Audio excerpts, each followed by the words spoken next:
Hello, welcome to HLA Live. HLA Live is our regular broadcast on the HLA YouTube channel as well as all the other social media channels. Each week we talk to interesting people from across the HLA community. Good evening, everyone. I am really excited to be chairing tonight's meeting. Hi, I'm Rosie Spooner and I'm hosting HLA Live this Wednesday. And I'm an HLA Scholar and I'm also going to be your host this evening. To share with us their ideas and their innovations and hopefully bring them to a global audience. Quite quick, we have ideas, let's do this, let's do that. So many of the topics come from our community, with scholars and faculty expressing an interest in many of the discussions that we're about to have. Hello everyone and welcome to the HLA Live session on widening participation in the postgraduate realm. Homelessness and health.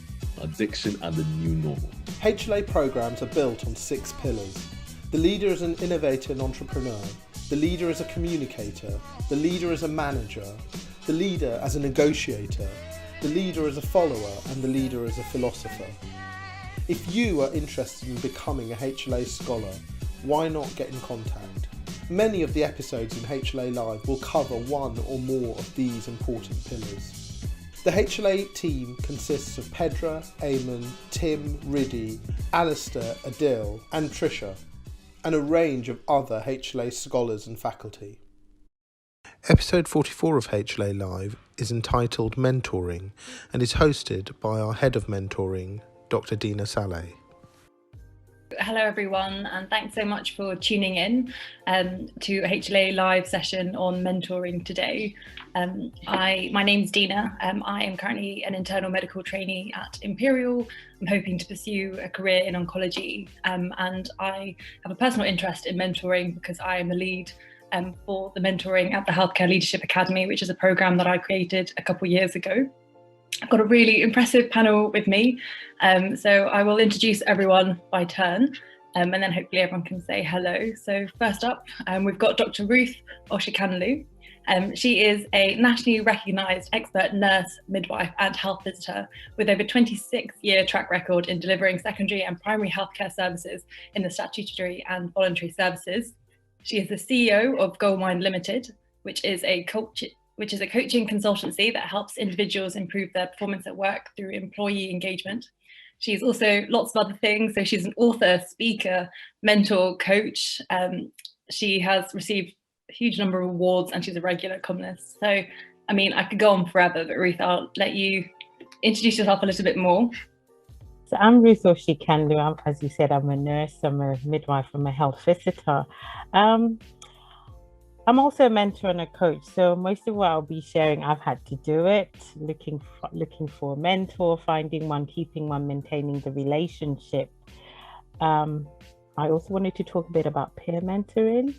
So, because we often think we have to go to someone quite senior, but actually our peers are quite knowledgeable and skilled. So I set up several years ago a community of practice where after leaving the NHS, I felt a bit isolated and I thought, how can I mentor others but still gain from that relationship? So I got like-minded colleagues. Do you want to join a community of practice? We could mentor each other, we could share expertise, we could set goals. And it's been going for about 7-8 years, 2013 I set it up. So once a year we'll meet in January, pre-COVID, set our goals for the year. We also have a WhatsApp group and we'll hold each other to account and celebrate our successes as we grow. Next up, we've got Dr. Arrash Yassaee, who is an academic paediatric specialty registrar in London, and he's also the lead of HLA Think. He also works for a medtech company specialising in digital biomarkers and remote patient monitoring. He's regularly involved in high-profile national policy, including the 7-day NHS programme, the junior doctor contract negotiations, and the National Child Obesity Strategy, and just generally a very impressive person. So thank you, Arrash, for joining us. I think it's not really an overstatement for me that mentoring completely changed my career trajectory. I've taken quite an unusual path. I've done lots of different unusual things. And when you have interests where there isn't really a clear pathway or you've got to kind of forage your own way, I think that's really particularly where mentoring comes in its own. I actually found, Ruth, lots of things that you said, completely agree with them. And the thing that I actually would really emphasize is actually the importance of peer mentoring, because actually I know it is really challenging to go and approach people. And I've done it sometimes, and you're right, it's important to be able to give something back to that relationship, and sometimes it's difficult to frame that correctly, but actually peer mentors, I think, are a massively underrated resource. I think if most people went around their peer network and asked who's doing really interesting things that I'd like to do, you can probably find a lot of people who could give you some really practical advice. And sometimes the thing that I found is people who are close to where you are in your career stage actually can give you lots more practical advice, lots of granular operational advice around, you know, don't just say things like, oh, you know, be active, achieve your dream, etc. But actually, this is the steps that I took to achieve X, Y, Z, and this is why I got involved in this, that, and the other. And what I've seen has completely transformed that over the last few years is actually lots of, you know, networks. So you mentioned your community of practice. I think things like the HLA actually are a really good example of where you get like-minded people, not just giving them something, but actually giving them a network to share. And I think what HLA really emphasizes more than anything is actually peer mentors can be so impressive. And actually, lots of the people I've really learnt from, lots of the people I've got really good advice from, people who've opened up doors for me, have been at my stage, in some cases more junior. That's really, if I was going to give one takeaway from all of this, actually, it's not about getting the most senior person who knows all the most people, can open their address book for you. Obviously, that is so useful if you're fortunate enough to have that. But actually, the practical step of finding out who amongst your peers is doing really interesting stuff and just chatting to them about how they did it and what they learned and would they recommend it. I found that more so now than ever, especially with emerging things like digital health. That's the really valuable advice where you can get it. I mean, I completely agree, and that's one of, I think, when I tell people to join the HLA, that is the main reason. I always say it's the opportunity that you get from meeting these like-minded people, and you know, genuinely, I completely agree. You learn so much from people from all stages, you know, no matter how senior or junior that they might be. So finally, but definitely not least, we've got Rachael Palmer, who is a newly registered nurse working in haematology in Devon. She's also the HLA Nurse and Ally Healthcare Professional Network Lead, having been part of the 2019-20 Bristol cohort. And she's also, excitingly, I did see on Twitter, Florence Nightingale Foundation Leadership Scholar, so congratulations. Thank you. Yes, no, that's I come back recently this year, so that's my sort of next exciting project, and which we also have a sort of peer mentoring program that's sort of grown organically, really. A sort of the WhatsApp group, Ruth, that you were talking about, I think has been immensely useful for us as scholars who would have normally met in person, but now can sort of keep in touch over WhatsApp and keep each other accountable. And I also really resonated with a lot of what you said in terms of being a student nurse, and you're sort of thrust into these mentoring relationships really unorganically, 2 or 3 times a year, that you have to sort of grow over sort of 8 to 12 weeks, and then you leave them again. And then suddenly when you qualify, you are expected to then mentor students and you were a student 5 minutes ago, and I think that's something that's been a bit of a challenge for me this year, is sort of that automatic adjustment in role. And we've had some lovely students on our unit, and one before Christmas asked me, "So Rachel, what do you want to do?" And I thought, "Oh, what do you mean, what do I want to do? I've just qualified and I'm doing it." And it was the first time I'd actually sort of sat back and thought, wow, up until then I'd had a plan of what I needed to do to get to each different stage, and although it didn't work out at each stage, I'd crossed the finish line as far as my brain was concerned. And also I'm still very early on in my career, but I'm sort of at that early stage now where I'm thinking, what are the goals, and is there an end goal, and who do I need to seek out to help me reach them? And I think that's quite an exciting time, and maybe not what people think of when they think of mentoring. They think in terms of nursing, I think they think of that sort of prescribed relationship between nurses and students. So yeah, it's an exciting time. Arrash, do you think that the mentors that you've had, are they people that you've kind of sought out individually, that you know what your goal is and you've gone out to kind of find a mentor to achieve that goal? Or have you actually, been lucky enough whilst in your career to kind of have mentors provided for you from, just from being a doctor point of view? I think it's a little bit of both. The thing I realised, there are opportunities available to everyone to seek those mentors. It's actually a case of what you do with that conversation. Actually, if you go back to think about the people you connect with and interact and engage with, it's that whole idea that you've got to work out what it is you want to bring to that relationship. How do you want that relationship to change? And I can see Ruth nodding, so I'm thinking like we've got some consensus here, but that's my genuine impression of it. And some of these cases have genuinely been quite literally bumping into someone at a conference, or it's been you're doing something that you're interested in and someone will come talk to you and they'll then express an interest, and then you can take that conversation and be like, actually, this could be a good opportunity here. In some cases, it's someone who is doing something really similar to kind of what you want to do. And I think that's particularly important if you're taking a slightly unusual career path or a quite niche interest, because I think that's that aspect of the relationship which you can then, provide, which is, eagerness, passion, willingness to learn. The final thing really is actually, for me, it's about trying to think about not just different areas of mentorship in terms of the areas you want to go. So the different sort of, let's say you want to do your clinical stuff, one of your non-clinical interests, if you've got a business interest. For me as well, I do find it useful having multiple different mentors at different stages if that's possible. And I think those individuals can occupy different types, give you different types of advice. I think I gave a talk to this HLA actually now quite a long time ago, but the way I described it, I kind of described it as kind of senior mentors, junior mentors and peer mentors. And those senior mentors are people actually who you're probably going to struggle to get a huge amount of time and access, and may not be able to give you advice that's super useful, because when they entered that profession it was 20 years ago and now it's super competitive and there's all these additional things you've got to do. But they can give you some really helpful reflections, like looking back about, okay, these are the general things across all the things I've done that are and aren't useful, and they may be able to open some doors. And then there's the kind of junior mentors who can give you a bit of a kind of a 5-10 year sort of heads up about the stuff coming through and say, actually, I did these things and I really would suggest you don't do those things because that didn't work out so well for me. And it might be relevant to you because you're kind of not too far away. And then, yeah, the thing that we've mentioned quite a lot in this is those peer mentors, the people who said, actually, I never thought about this at all. Do you want to come along and work on this with me and we can see how it goes? And actually this whole area that I hadn't been involved until 6 months ago, this is how I did it. Yeah, let's have a coffee. Let's talk about if you're interested in the sort of things that I did to get ready.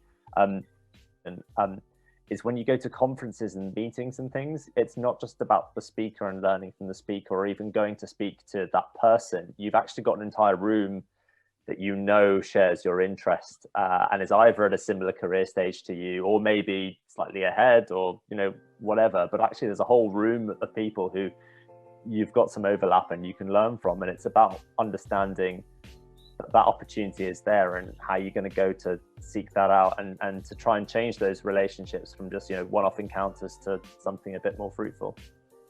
I completely agree, and I think that's also why networking is so important. And even just the basics of things like medical Twitter, just things like Twitter and hashtags at conferences, that genuinely is how you end up kind of meeting people and finding people that have similar interests. I think also we always talk about the fact that it can be kind of challenging to look for a mentor, but actually I think we do forget that it's quite a compliment to be asked to be a mentor. You'd be quite flattered if someone came up to you and said, what you're doing is really interesting, can I learn? So I think that's something to kind of bear in mind to those people who are perhaps a bit worried about reaching out. I mean, what is the worst that someone can say to you other than that they don't have the commitment, which is completely fair enough. I think, yeah, that's completely right. The worst they'll say is no, but actually from my experience, what I've also found is often they'll say, I may not be the right person, but actually I know someone who is. Ruth, you've mentioned reverse mentoring earlier, and I think that really goes in with everything that we've been saying about peer mentoring and just in general, the way that we're going with kind of, like the flat hierarchy.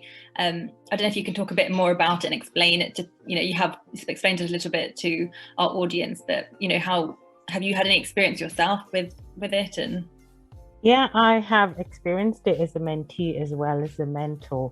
And reverse mentoring is just where senior executives, people quite senior in an organization, mentor people who are quite new to the organization or quite junior within the organization. And it's actually to learn from the mentee more than the mentor giving expertise, because what young people, newer people to the organization see is are the problems that often executives may not see. One of the things I focus or support people with is their motivation. And when new entrants coming, they may not have the expertise, but they always have the motivation, the enthusiasm. And if they're not careful, before long, they lose that enthusiasm as they settle. So you want to tap into that when somebody knows, actually, this could work better. You could, employ more digital approaches, the culture of the organization or the department may change. They have this insight that executives may not necessarily have, but they don't always have the patience to learn this. So if you don't grab them whilst they're still enthusiastic, they often would leave because they'll realize, this is great, but it's not for me, and then they leave. So that's the beauty of reverse mentoring, where you match somebody quite senior to someone quite junior, but it's a symbiotic relationship. So as the executive is giving their expertise from their experience, this new entrant, as it were, not necessarily a younger person, but just someone new to the organization, too has expertise of how the service could improve. And so that's where the learning happens. And there has to be commitment both sides.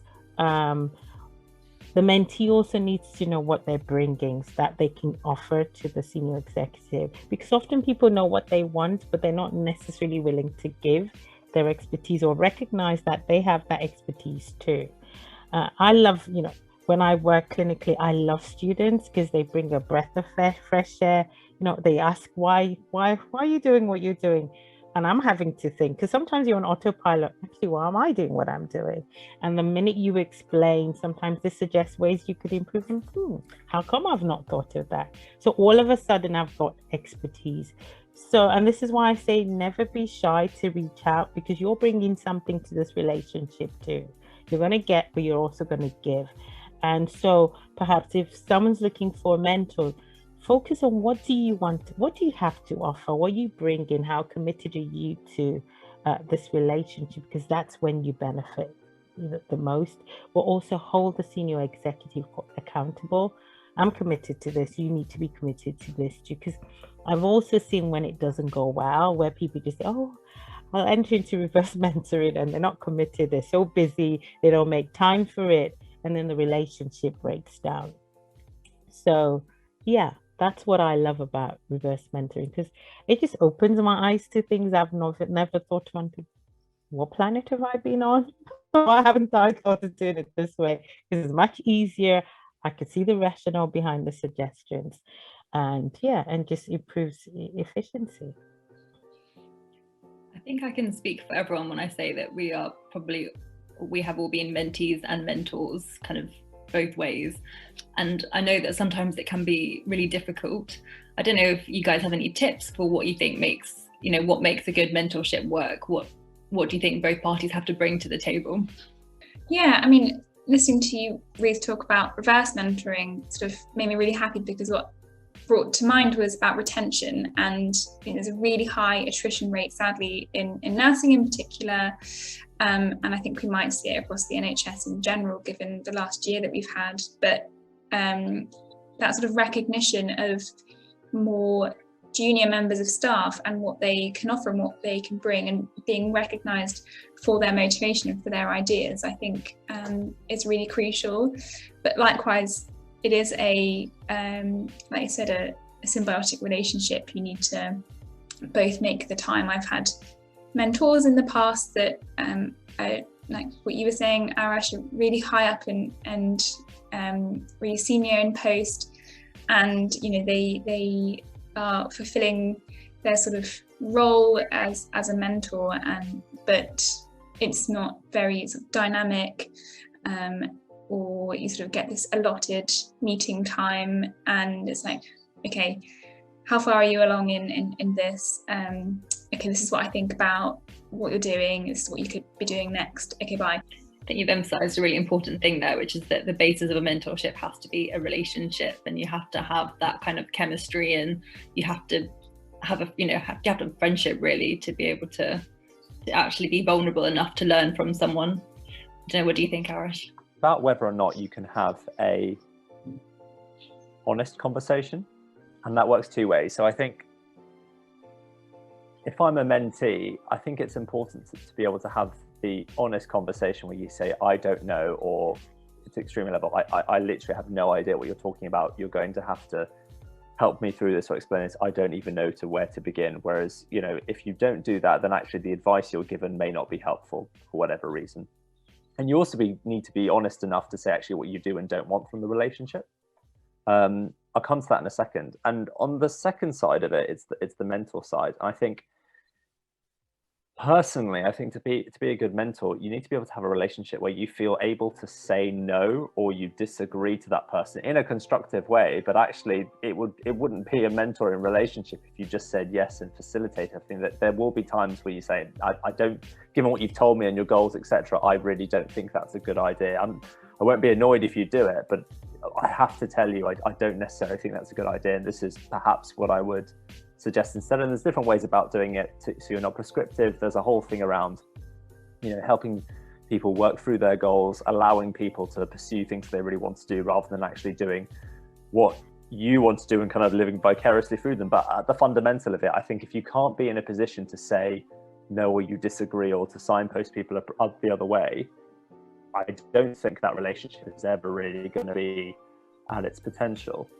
I think the most important thing from both sides is a clear understanding of what it is you want out of the relationship. And I guess actually from the mentee, to a certain extent, that's more important, because you want to know what it is you want to get out of it. And I think early in my career, it was often this idea that just if you have a close connection or relationship with a senior person, that's it, you're sorted, doors will open for you, no problem. But actually, that's obviously not going to work, because they can only do so much, and you've then got to have similar conversations with other people. So I guess the question that you need to ask is, what is it that you want from that relationship?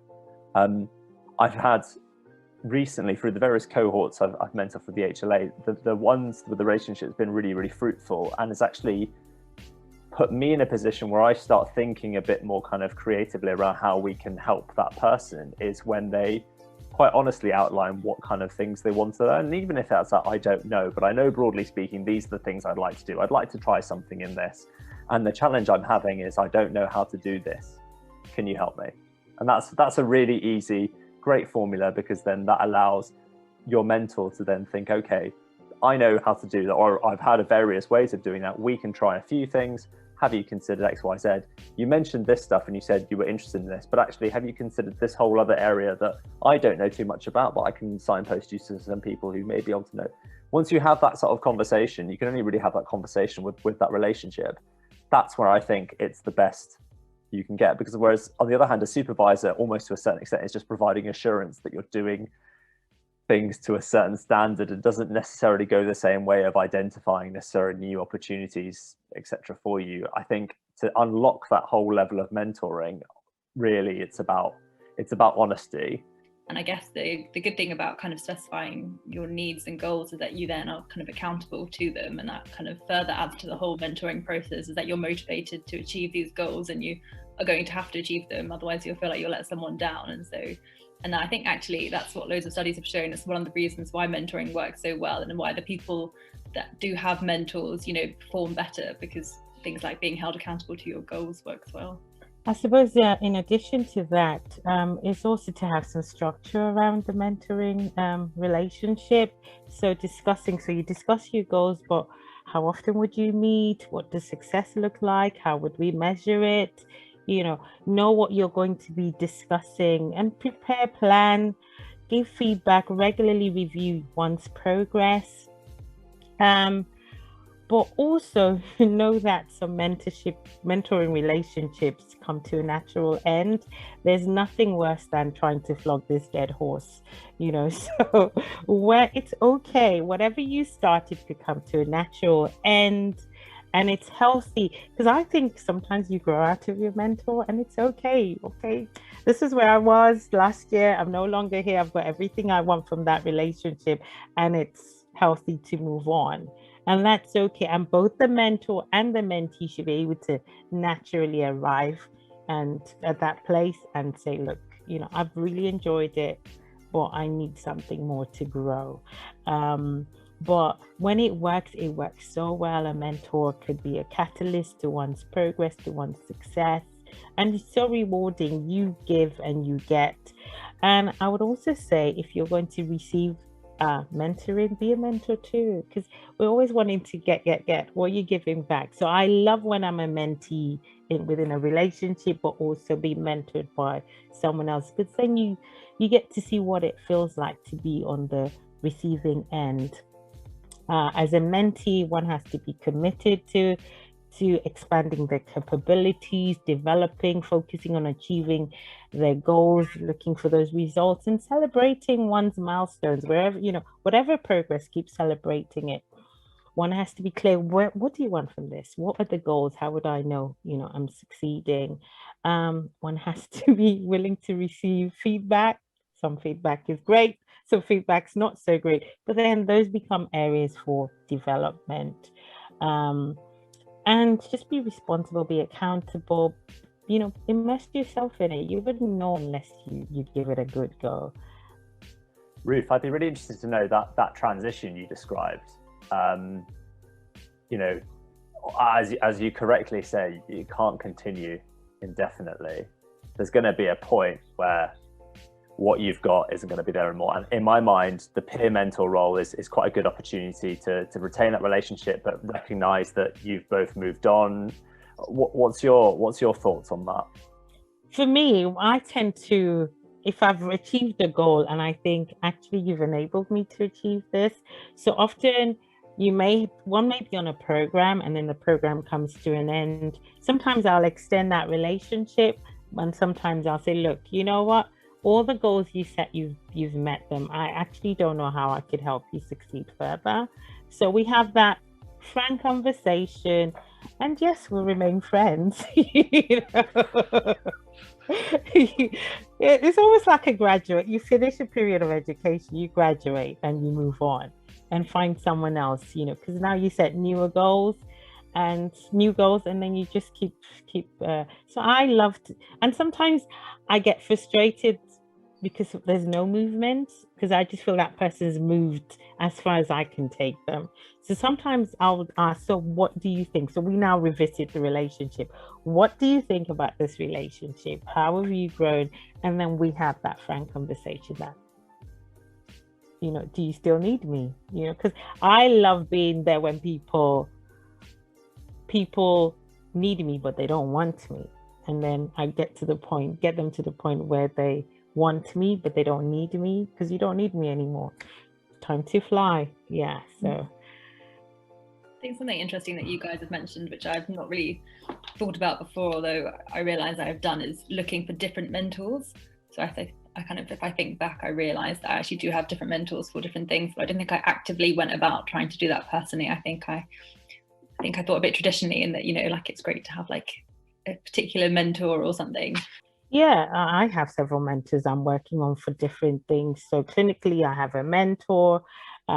Business-wise, I have a business mentor. Public speaking-wise, I have a mentor. People that, so articulate, so eloquent, that could just command the stage. And I'm like, oh, Lord, people scare me. So I have a mentor for different things. And I manage all those relationships, but the focus for each relationship is different and the goals are different. So yeah, and we meet differently as well. Sometimes I will pay for mentorship as well, because it's specific. I know what I want. I know what I'm going to get. You have something I want. So I will pay for a period of mentorship, because actually it will get me to where I need to be. So I remember when I wanted to digitalize my products, COVID came. I would love to do one-to-ones, but it's not going to be feasible.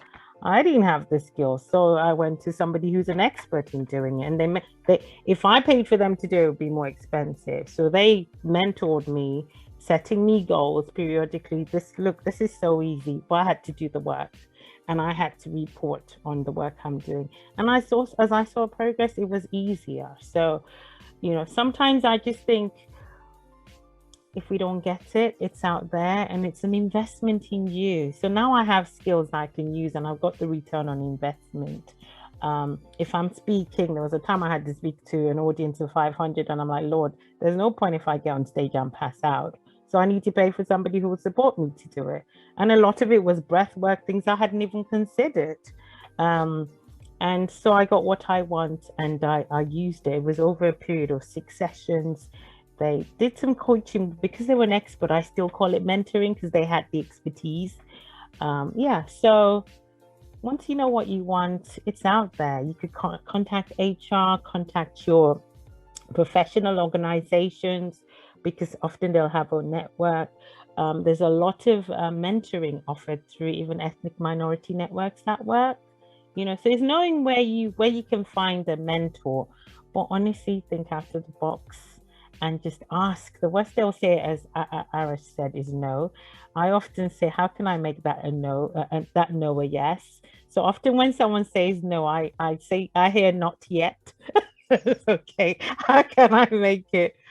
And again, as Arya said, if you don't ask, you don't get. So it may not be them, but can they suggest somebody? And I often don't say, can you suggest a few people? That opens my options. So rather than suggesting one person, they'll suggest 2 or 3, and then my work now is to ask the others. And each one I'm asking, can they suggest? So before you do the work, and you would eventually get a mentor out of asking.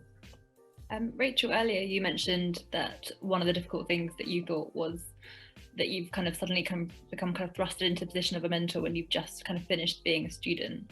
And I think that's something, the kind of general themes of teaching, leadership, mentoring, these are things that in these healthcare professional roles that we do, you're expected to somehow learn them along the way, and then suddenly become them and to act with those skills. So do you have any tips for people that are worried about things like this?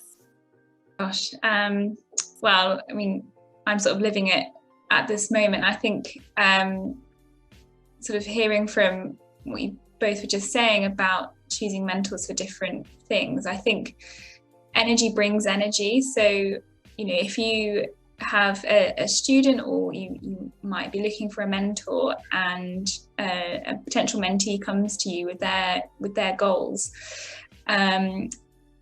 you suddenly think, oh, okay, this person is really interested. This person actually is really keen, and then I think that sort of hopefully breathes energy in the potential mentor, and then I think the onus is then on the mentor to sort of take that and run with it. And I think then it becomes that sort of relationship. I think a tip would be, if you are sort of newly qualified in your role, is to sort of put in the work yourself. So reflect back on mentors that you've had as a student, and take what was good and maybe not so good, and think, okay, who do I want to be like, and who do I not want to be like, and what made them a really good mentor for me.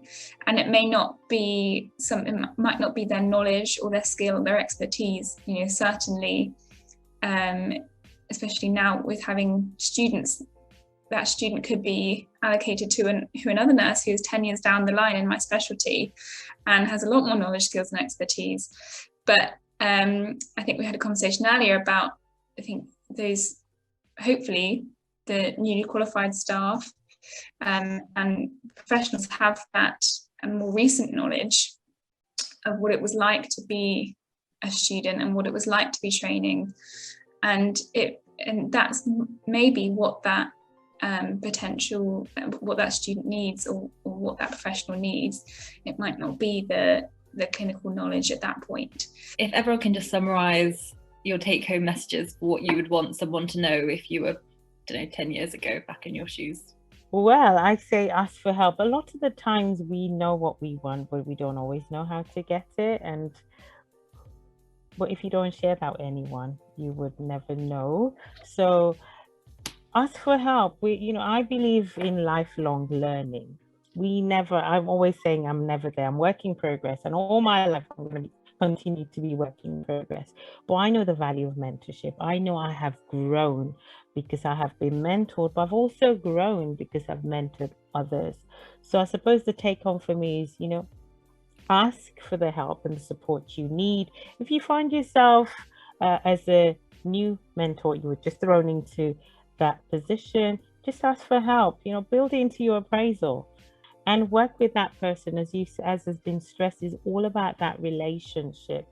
Imagine that person and that journey with them, so you're both growing together in that relationship. You have to want to help people grow, develop. And so, be a mentor and get a mentor is what I'll say. Amazing. Rachel? I mean, 10 years ago I was 11, but maybe a bit older. I think my take-home message was exactly like Ruth was saying, be a mentor and have a mentor. So I think being in both of those roles, put in the work to that relationship and set your goals both as a mentee.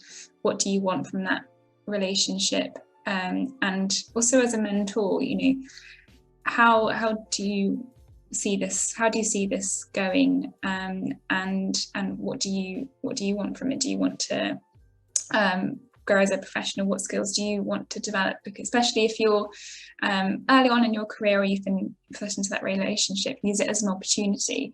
Because actually, I think it's a privilege to be a mentor, and you can learn a lot from the person that you're mentoring, but also about the process and about yourself as well. So take the opportunity. So firstly, I completely agree with what's just been said, and actually the example that I have is that lots of the people who I've in some cases both mentored and menteed, we're now, I would consider ourselves to be kind of collaborative sort of partnerships. So that I would definitely echo both the things that I've just said. I suppose my take home from 10 years ago would be the idea of, you don't just have to look up, you can look around you. It's not just about picking the senior person who is absolutely flying in his or her field and is doing all the things right and is there where you want to be. It's the people around you who share your interests and might be doing that little interesting thing that you would find out about and learn about if you took the time to ask them, and then ask them how they got involved, and then ask them what they did that worked. And that often is going to be a lot more helpful than someone who's done some, I'm sure, impressive things, but their challenges will have been very different for the ones that you'll go through.